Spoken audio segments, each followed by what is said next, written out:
com vocês? Hoje eu vou fazer uma slime de 3 ingredientes. De novo, só que dessa vez é bem diferente. Vamos lá?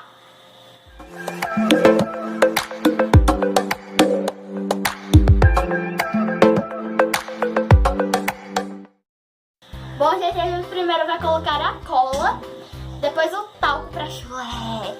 E depois a gente vai colocar um corante só pra dar uma corzinha boa.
Vamos colocar o talco de chulé.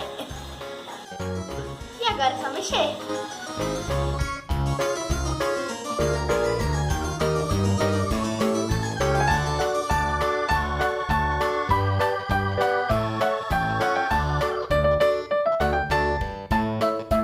Vamos mexer?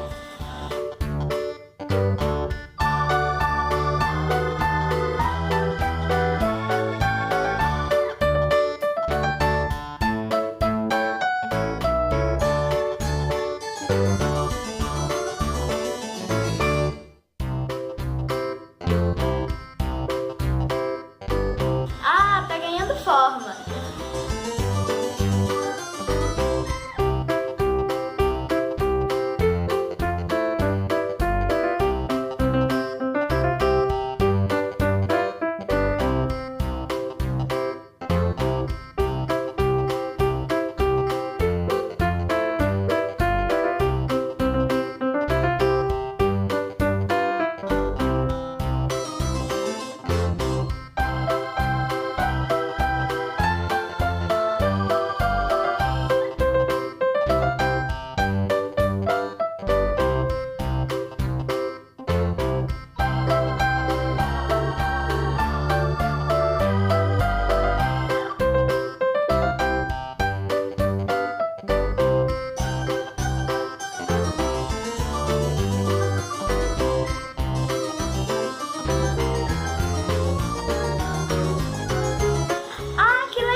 Espero que tenham gostado.